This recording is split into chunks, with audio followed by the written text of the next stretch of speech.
सारी दौलत हमें मिल जाए। लॉटरी खरीदी, लग गई और 5 लाख मिल गए। अब उस 5 लाख में हम किसी और को नहीं दे सकते हैं। इसको कहते हैं कुत्ता। IPL में सट्टा लगाया, जीत गया 5 लाख, अब हम ही के पास रहे, दूसरे के पास नहीं। इसको कहते हैं मरे हुए बैल का गोश्त खाने वाला कुत्ता। मैं बोलूंगा ये, और इसके बावजूद जो खेलेगा वो सोचेगा कि मौलाना जर्जीस ने कुत्ता किसको कहा था। तसव्वुर करो कि हमारी हालत क्या हो चुकी है। जबकि हालत ये थी कि एक सहाबी अल्लाह के नबी सल्लल्लाहु अलैहि वसल्लम के पास आते हैं और कहते हैं कि अल्लाह के नबी, मेरे चंद गुलाम हैं, मैंने उनको खरीदा है, मेरे चंद गुलाम हैं, कभी कभी वो हमारे माल में खयानत करते हैं, कभी कभी वो हमको झूठ बोलते हैं और धोखा देते हैं। मैं उनकी खयानत करने पर उनको थोड़ी बहुत सजा भी देता हूं, मारता भी हूं। अय अल्लाह के नबी, क्या ये जुल्म तो नहीं है? भाई वो खयानत करते हैं, चोरी से हमारा माल चुरा लेते हैं, धोखा देते हैं हमें। अगर मैं उनको मारता हूं तो कयामत के दिन मुझसे हिसाब व किताब तो नहीं होगा? देख रहे हैं आप ये सवाल, कयामत के दिन कोई हिसाब व किताब तो नहीं होगा हमसे? तो अल्लाह के नबी सल्लल्लाहु अलैहि वसल्लम फरमाते हैं, कयामत के दिन तराजू लाई जाएगी। उस सहाबी से क्या कह रहे हैं, इधर सुनो, उस सहाबी से क्या कह रहे हैं, कयामत के दिन तराजू लाई जाएगी और उस तराजू के अंदर उनकी खयानत, उनका धोखा रखा जाएगा। जो उन्होंने तुम्हारे माल की चोरी की है और तुम्हारा माल चुराया या धोखा दिया, उसको एक तरफ रखा जाएगा, और तुमने उनको मारा है, सजा दी है, उस सजा को तराजू के दूसरे पल्ले पे रखा जाएगा। और जब तराजू उठाई जाएगी, अगर तुम्हारी सजा उठ गई और उनके धोखे का पल्ला झुक गया तो उनको सजा मिलेगी जहन्नम के अंदर। और अगर तुमने उनको मारा, अगर तुम्हारा जुल्म का पल्ला झुक गया और उनका धोखा और उनकी खयानत का पल्ला उठ गया, तो कयामत के दिन तुम्हें सजा दी जाएगी। यानी तुमने उनको उनके धोखे और उनकी खयानत से ज्यादा सजा उनको दी है, तो तुम्हें सजा दी जाएगी जहन्नम के अंदर।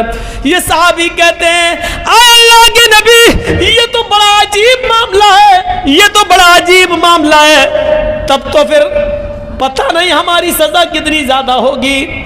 अब तो बेहतर यही है कि अपने आप को जहन्नम के अजाब से बचाने के लिए मैं इन तमाम गुलामों की छुट्टी कर दूं, इनको मैं रिहा कर दूं, इनको आज़ाद कर दूं। वो सहाबी दूसरे दिन आते हैं और कहते हैं, आय अल्लाह के नबी, आप गवाह रहिए, मैंने अपने सारे गुलामों को आज़ाद कर दिया। ये है जहन्नम का डर, ये है हिसाब व किताब का डर जो हमारे अंदर नहीं है, होना चाहिए। हमारे अंदर नहीं है, होना चाहिए। मेरे प्यारे साथियों, उन्होंने सोचा हमने इनको जो सजा दी कहीं ऐसा ना हो कि इनके जुर्म से ज्यादा हो और फिर हमें जहन्नम में डाला जाए। उन्होंने सारे कैदियों को, सारे गुलामों को आजाद कर दिया, सारे गुलामों को आजाद कर दिया। मेरे भाइयों, हजरत उस्मान गनी ने अपने गुलाम का कान मरोड़ा। एक दिन कहने लगे, इधर आओ, मैंने एक दिन तुम्हारा कान मरोड़ा था, आज तुम भी अपना बदला ले लो। कयामत के दिन में बदला नहीं दे सकता। उस गुलाम ने कहा, नहीं, आप आका हैं, आप हमारे मालिक हैं, हम आपसे बदला नहीं लेंगे। अमीरुल मोमिनीन ने कहा, नहीं नहीं, तुम्हें इंतकाम लेना होगा। इन्होंने कहा, तुम मेरे मालिक हो, मैं कैसे इंतकाम लूँ, आपको कैसे कान मरोड़ूँ? हजरत उस्मान गनी कहते हैं, जाओ, मैंने तुम्हें आज़ाद कर दिया, आज के बाद तुम मेरे गुलाम नहीं हो, क्योंकि इससे तुम रहोगे मैं फिर किसी गलती पर तुम्हारा कान मरोड़ दूंगा। ऐसा ना हो कि कयामत के दिन अल्लाह रब्बुल आलमीन मुझे इसका भी हिसाब देना पड़े। उन्होंने अपने गुलाम को आजाद कर दिया। मेरे प्यारे साथियों, एक सहाबी वो थे जो नमाज पढ़ने लगे और नमाज ही के अंदर उनका ख्याल उनके बाग में चला गया। मेरे बाग में कितने खजूरों के पेड़ हैं, ये खजूरों के पेड़, जब खजूर पैदा होंगे तो बाजार में इतने इतने का खजूर बिकेगा, हमें इतना प्रॉफिट होगा।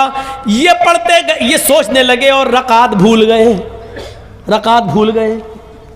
4 रकात वाली नमाज या तो 3 पढ़ ली या 5 पढ़ ली, भूल गए। वो आए, कहने लगे कि अल्लाह के नबी सल्लल्लाहु अलैहि वसल्लम ऐसा हो गया है। आपने कहा हो जाता है, कभी कभी भूल चूक हो जाती है। लेकिन इस सहाबी ने सोचा कि इस बाग की वजह से, जो खजूरों का बाग है, इस बाग की वजह से मेरा दिमाग बट गया है, इसकी पैदावार पे चला गया है। ये बाग रहेगा तो मैं बार बार सोचता रहूँगा और मैं नमाज में भूलता रहूँगा। यानी नमाज में ज़्यादा दिमाग नहीं लगेगा, बाग की तरफ दिमाग लगेगा। आते और अल्लाह के नबी से कहते हैं कि अल्लाह के नबी, मैं अपना पूरा का पूरा बाग सदका कर रहा हूँ, खैरात कर रहा हूँ। मैं इस बाग ही को नहीं रखूँगा जो नमाज में डिस्टर्ब करता है, जो बाग को ही को हम अपने अल्लाह के राह में सदका और खैरात कर रहे हैं, इसको गरीबों और मिस्कीनों में इसके फल बांट दो। हमें नहीं चाहिए ऐसा बाग जो क़यामत के दिन अल्लाह के सामने हमें इसका जवाब देना पड़े, अल्लाह के सामने उसके जवाब हम दे हो जाएं। ये बाग हमें नहीं चाहिए जो बार बार हमारी रकातों को भुलवा रहा है। मेरे भाइयों, ये थे जहन्नम के अजाब से गिरने वाले और कयामत के दिन की फिक्र करने वाले। ये लोग थे हिसाब व किताब से डरने वाले। मालिक यौमिद्दीन, वो कयामत के दिन का पूरा पूरा मालिक है और उस दिन हमें हिसाब व किताब देना होगा उस रब के सामने। 1.25 घंटे की इस तकरीर के बाद, कल तो मुझे 10:30 बजे टाइम मिल गया, आज मुझे 11:30 पे आपने टाइम दिया, जबकि कहा यह गया था कि 11 बजे दे देंगे, लेकिन फिर भी लेट कर दिया। बंगाल में आमतौर पर जलसे 12 और 12:30 बजे से ज़्यादा नहीं चलते, आज तो फिर भी 1:15 बज गया है। तो मेरे प्यारे साथियों, इससे ज़्यादा जलसा होना भी नहीं चाहिए, लेकिन अभी आप बैठिएगा, जाइएगा नहीं। मैं एक बात और सुना देता हूँ आपको, और वो बात क्या है, तसव्वुर कीजिए कि वो क्या जज्बा था। अल्लाह के नबी सल्लल्लाहु अलैहि वसल्लम कह रहे हैं, कोई है जो 100 ऊँट अल्लाह की राह में दे, मैं ज़मानत देता हूँ कि वो जन्नत में जाएगा। उस्मान गनी उठे, कहते हैं कि 100 ऊँट मैं दे रहा हूँ। आपने कहा लोगों, उस्मान ने 100 ऊँट दे दिए, उस्मान के अलावा कोई है जो 100 ऊँट और दे। हज़रत उस्मान दोबारा उठते हैं कि 100 और दे रहा हूँ। आपने कहा लोगों, उस्मान के अलावा कोई और देगा। फिर उस्मान उठे कि मैं 100 और दे रहा हूं। अल्लाह के नबी ने कहा उस्मान तुम 300 दे चुके हो, अब तुमसे नहीं, उस्मान के अलावा कोई और है। फिर उस्मान उठे कि मैं 100 और दे रहा हूं। आपने कहा उस्मान अब बस करो, 400 हो गए, तुमसे नहीं, उस्मान के अलावा कोई और है। फिर उस्मान उठे कि मैं 100 और दे रहा हूं। बार बार दूसरा उठने का नंबर ही नहीं दे रहे, उस्मान ही पहले उठ जाते। 7 बार कहा, 7 बार उस्मान ने दिया। अल्लाह के नबी को ही चुप होना पड़ा, ये सोच करके आप मैं जितना कहूंगा यही उठेंगे, दूसरा कोई उठेगा ही नहीं। तो आपने फरमाया लोगों, 700 ऊँट देकर उस्मान ने आज इतना बड़ा नेक काम किया है, इतना बड़ा नेक काम किया है कि अल्लाह ने अभी जिब्रील को भेजकर फरमाया उस्मान से कह दो, माज़र्रा उस्मान, माज़र्रा उस्मान, माज़र्रा उस्मान, मामिला बादल यौमी कत्तु। आए उस्मान, आज के बाद अगर तू एक भी नमाज ना पढ़ेगा, एक भी नेक काम नहीं करेगा, फिर भी अल्लाह तुझे जन्नत देकर रहेगा। इतना बड़ा नेक काम, सदका और खैरात का मामला देख रहे हैं, इसी से तो जन्नत मिलती है। मस्जिद नबवी जब बनकर तैयार हुई तो शायद आप न जानते हो, मैं आपको बताऊं, मस्जिद नबवी बनने के बाद 4 महीने तक अंधेरे में नमाज हुई। सहाबा के पास इतना तेल नहीं था कि वो चिराग जला सके। मगरिब की, ईशा की और फजर की नमाज भी अंधेरे में पढ़ी जाती थी। 4 महीने तक उसमें चिराग नहीं जला। एक दिन अल्लाह के नबी ईशा की नमाज पढ़ाने के लिए जब मस्जिद नबवी में गए तो क्या देखते हैं, रोशनी आ रही है, चिराग जल रहा है। आप जब मस्जिद के अंदर गए तो सारे सहाबा सफ लगाए बैठे हैं, चिराग की रोशनी में सहाबा के चेहरे दिख रहे हैं। आपने पूछा किसने चिराग जलाया? हजरत तमीम दारी उठते हैं, कहते हैं अना या रसूल अल्लाह, मैंने। अल्लाह के नबी, मेरे पास कुछ तेल ज्यादा आ गया था, मेरे घर का खर्चा चल गया, बाकिया तेल में ले आया। अल्लाह के रसूल, आज चिराग जल गया, अब इंशाअल्लाह कई दिन तक चिराग जलता रहेगा, क्योंकि जितना जायद तेल था वो मैंने मस्जिद में लाकर दे दिया। आपने नमाज पढ़ाई उस रोशनी में, और चिराग की रोशनी में नमाज पढ़ाने के बाद जब आप खड़े हुए नमाज के बाद, तो आपने कहा लोगों, तमीम दारी ने आज मस्जिद में तेल लाकर चिराग जलाया। आज तमीम दारी ने सिर्फ इस मस्जिद को रोशन नहीं किया, इस मस्जिद को नहीं चमकाया, कद नव्वरतल इस्लाम, आज तमीम दारी ने पूरा इस्लाम चमका दिया है, आज पूरे इस्लाम को रोशन कर दिया है, आज पूरा इस्लाम जगमगा गया है। एक चिराग जलाने की वजह से अल्लाह के नबी ने कहा पूरा इस्लाम जगमगा दिया है। गौर करो कि आपके यहाँ जो मस्जिद बन रही है, जो सहन बिछ रहा है और जो लेंटर पड़ रहा है, इसमें अगर आप ताउन देते हैं तो कितना बड़ा सवाब होगा, कितना बड़ा कार्य खैर है।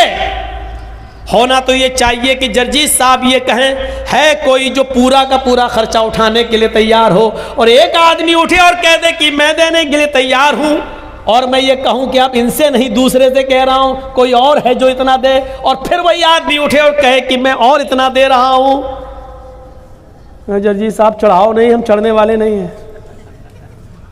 हम कहाँ चढ़ा रहे हैं?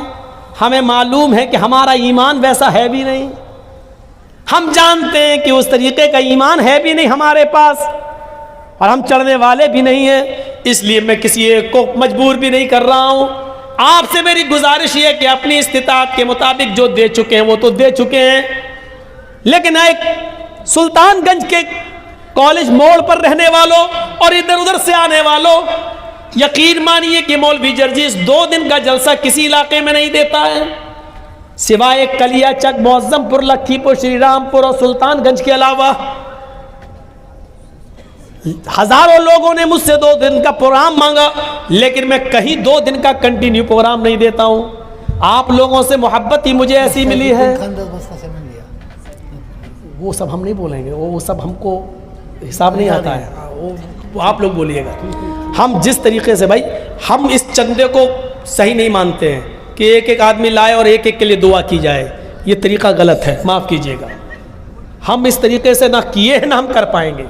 हम तो सिर्फ इतना कहेंगे कि आपकी से जो मोहब्बत हमें मिली है, 2-2 दिन का। ये हाजी साहब हमारे पास आए, हम पहले इनको 1 ही दिन का प्रोग्राम दे रहे थे, जिद करने लगे, तो हमने कहा चलो 2 दिन का। सिर्फ इस इलाके में आपका प्यार, आपकी मोहब्बत मुझे 2-2 दिन देने पर मजबूर करती है। अब आपकी मोहब्बत मैं देखता हूं कि कितनी है मेरे साथ, आप कितनी मोहब्बत करते हैं मुझसे।